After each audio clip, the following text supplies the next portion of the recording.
Hello guys, আসসালামু আলাইকুম। আশা করি আপনারা সবাই ভালো আছেন। আমিও অনেক ভালো আছি। তো আজকে আপনাদের সঙ্গে আমি শেয়ার করতে নিয়ে আসলাম আরও একটি মজার ভিডিও, যেটা হচ্ছে সবজি দিয়ে ভাজা মাছ বানিয়ে দেখাবো আপনাদেরকে, আর পটলের বড়া বানাবো। তো দেখুন, এখানে আমি সব রেডি করে নিয়েছি, সবজিগুলো কেটে, তারপর মিক্সার গ্রাইন্ডারে বাটা কষাগুলো রেডি করেছি। দেখুন, এখানে আছে মরিচ আর পেঁয়াজ পেস্ট, তারপর আমি দিলাম স্বাদ অনুযায়ী লবণ, তারপর দিলাম একটু ধনিয়া গুঁড়ো, তারপর দিব হলুদ গুঁড়ো। দেওয়ার পর এটাকে আমি তেল কড়াইতে গরম করে নিয়েছি, একটু পেঁয়াজ একটু রসুন দিয়ে লাল লাল করে ভেজে নিয়ে সবজিগুলো এখানে ছেড়ে দিব। ছেড়ে দেওয়ার পর দেখুন কিভাবে আমি করছি। আপনারা কারা কারা সবজি খেতে ভালোবাসেন কমেন্টে অবশ্যই জানাবেন। আর যারা আমাদের চ্যানেলে নতুন এসেছেন প্লিজ সাবস্ক্রাইব করবেন। যারা আমাদের ভিডিও রেগুলার দেখেন ভিডিওটি লাইক আর কমেন্ট করবেন, অবশ্যই ভিডিওটি শেয়ার করবেন।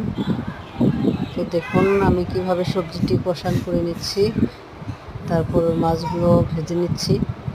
এই মাছগুলো ভাজা মাছগুলো সবজিতে দিয়ে তরকারিটা আমি বানাবো, অনেক স্বাদ হয়। এখন আমি পটলের বড়া বানাবো। দেখুন, এবার প্রথমে কেটে নিয়ে একটু একটু ছিলে নিয়েছি।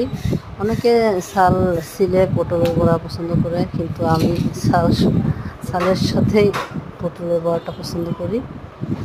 তো আপনারা যারা ছালের সাথে পটলের বড়া বানিয়ে খাননি, একবার বানিয়ে খেয়ে দেখুন, অনেক স্বাদ হয়। তো এখানে আমি সবজিগুলো আমার কষান হয়ে গেছে, আমি এখন ঝোল দিলাম। তো ঝোল দেওয়ার পর যখন ঝোলটা বলক আসলো, দেখুন এখানে আমি এখন মাছ দিব। তো আশা করি ভিডিওটি ভালো লাগবে, সাথে থাকুন।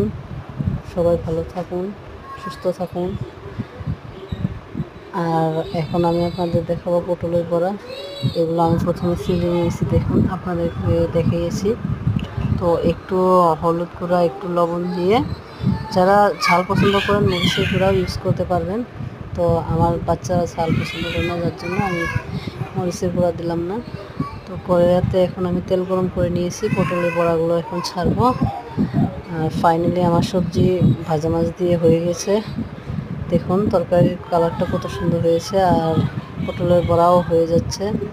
দেখুন এবার আমার তরকারি হয়ে গেছে, নামিয়ে নিয়েছি, পটলের বড়াও হয়ে গেছে। ভালো থাকুন, সুস্থ থাকুন। আসসালামু আলাইকুম।